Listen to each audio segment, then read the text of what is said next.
Estar con Fernanda Chamorro, porque hoy grandes titulares de que ya fue aprobado un proyecto de reactivación económica post-COVID y Fernanda va a darnos más detalles. ¿En qué consiste este proyecto y por qué no también hablar, ya que está Fernanda junto con el señor Humberto Colmán, de Puigdemont? Porque la gente sigue y sigue preguntando sobre el subsidio Puigdemont. A full.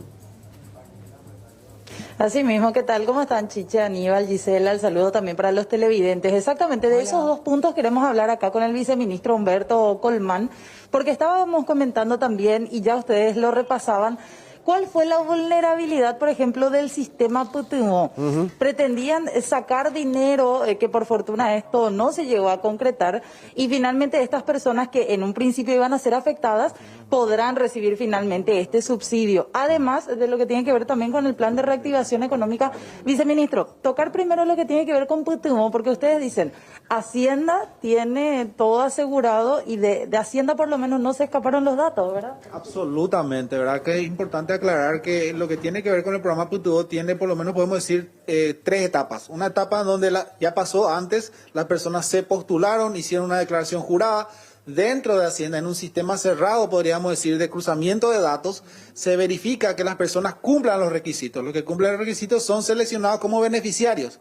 Una vez definidos los beneficiarios, se transfiere el dinero al banco, que es el Banco Nacional de Fomento. Este, a su vez, por encargo nuestro, le transfiere a las operadoras que son de telefonía y bancar, y estas finalmente son las que terminan acreditando en las cuentas de la billetera electrónica o del sistema tarjeta cédula a las personas, ¿sí? ¿Dónde ocurrió este problema? En la acreditación de las operadoras a las personas. Ahí no tiene absolutamente nada que ver el sistema Puigdemont, ni el Ministerio de Hacienda, ni nada de eso. Esa ya es una cuestión que ocurrió finalmente en el sistema de acreditación de una de las operadoras, particularmente la que trabaja con el sistema de tarjeta cédula. Pero lo que decía vos, lo más importante, finalmente se pudo detectar a tiempo, revertir y evitar la pérdida de ese dinero. Y los beneficiarios, que son cerca de 700 personas que podrían haber sido afectados, van a recibir su subsidio. Ahora, con respecto al tema Puigdemont, porque no solamente sobre esto tenemos que hablar, sino también la gente pregunta todos los días, ¿se realiza ya el segundo pago? ¿Ahora ya están en marcha con este segundo pago?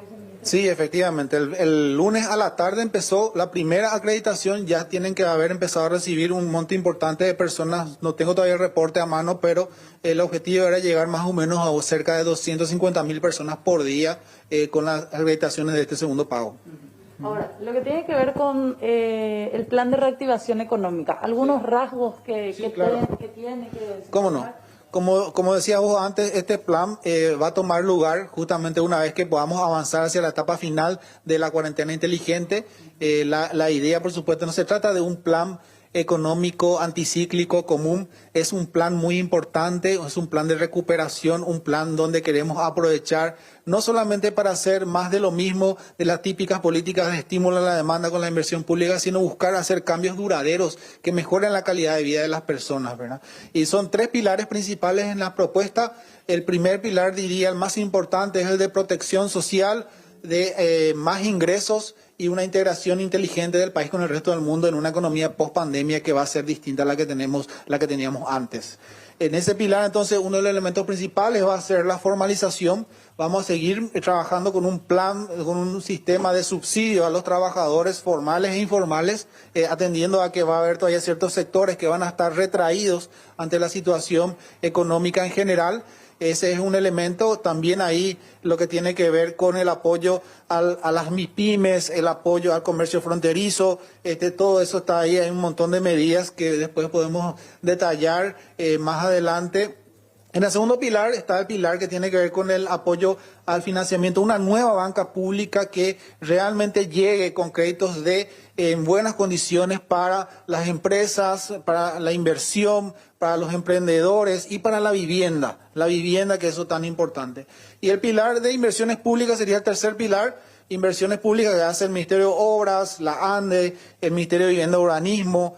Ahí estamos hablando de un nivel de inversión pública de más o menos 1.300 millones de dólares para lo que queda del año, solamente 2020, desde junio hasta diciembre.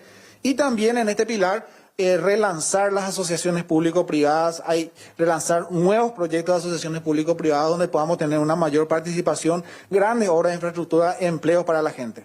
Ahora, usted hablaba, decía algunos casos de subsidios. ¿Se plantean nuevos subsidios como lo que es, por ejemplo, lo que estuvo dando IPS, un nuevo caso de PTU, por ejemplo? Así mismo, vamos a tener un PTU 2.0, un nuevo PTU orientado a los trabajadores siempre.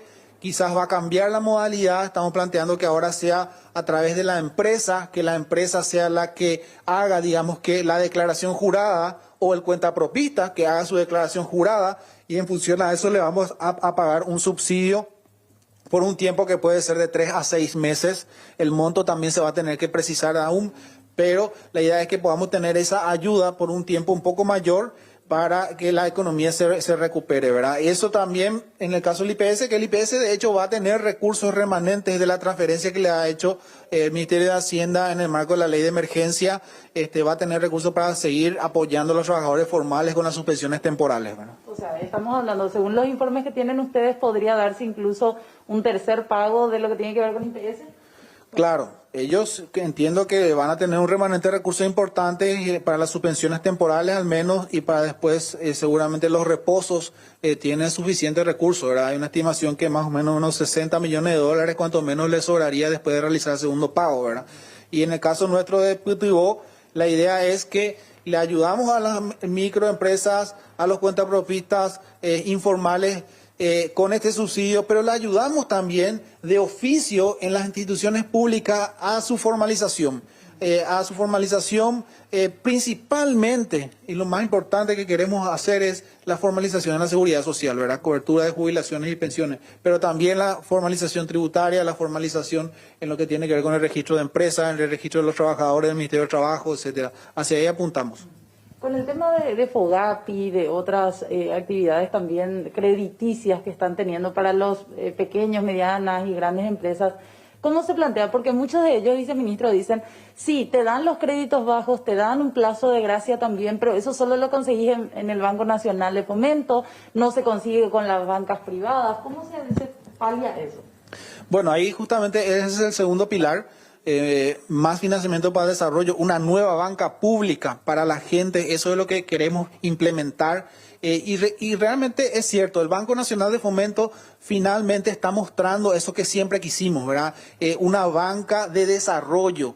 El Banco Nacional de Fomento es hoy día el número 1 en la cantidad de préstamos y garantías otorgadas con el Fondo de Garantía de Pymes.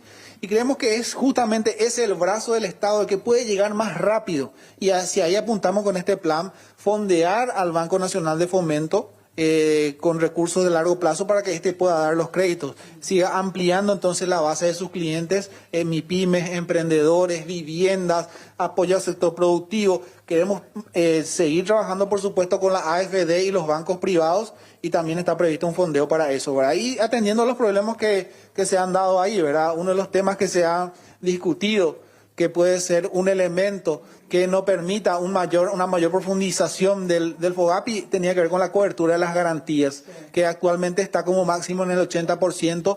La idea que se tenía es poder elevarlo hasta el 90%, eso todavía está en estudio en el Congreso, pero también ponerle más recursos, porque también hay que decir, a riesgo que después nos tiroteen de que nosotros estamos queriendo conceder más crédito en un momento de incertidumbre. Y cuando hay incertidumbre, generalmente la gente no toma crédito. Especialmente es un poco reticente a tomar crédito para pagar salarios o para capital de trabajo. Pero una vez que avancemos, ojalá todos comprometidos, cumpliendo los protocolos de salud, y avancemos en la última fase de la cuarentena inteligente y se vaya recuperando una nueva normalidad en la actividad económica, ahí va a haber una demanda de crédito, ahí va a subir la demanda de crédito. Y justamente ahí es donde nosotros tenemos que estar preparados con este plan. Y esa es la idea justamente del plan, fortalecer los mecanismos de financiamiento del FOGAPI, atendiendo a estos problemas que te señalaba antes, y también una banca pública de primer piso, el BNF, que llegue directo a la gente con más recursos.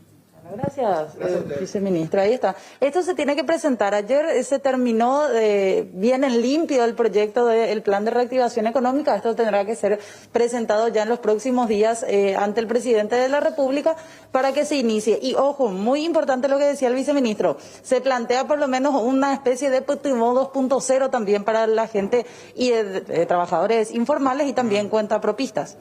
Bueno, fantástico. Agradecemos este enlace a vos, Fernanda, al viceministro también, por darnos estos datos, y estaremos atentos a esta nueva versión que están denominando Pitbull 2.0, porque hay muchísimas preguntas, Fernanda, muchas de ellas fueron respondidas gracias a tu entrevista, que recibimos constantemente a través del WhatsApp. El subsidio, evidentemente, es un tema muy importante dentro de lo que genera esta cuarentena.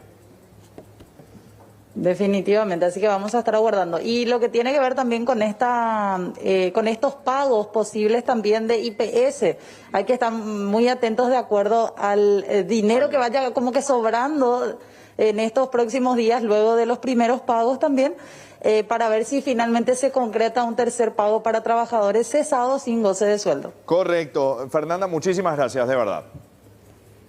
Gracias, hasta luego. Bueno, muy bien. Tanto a Fernanda como al viceministro, muchísimas gracias.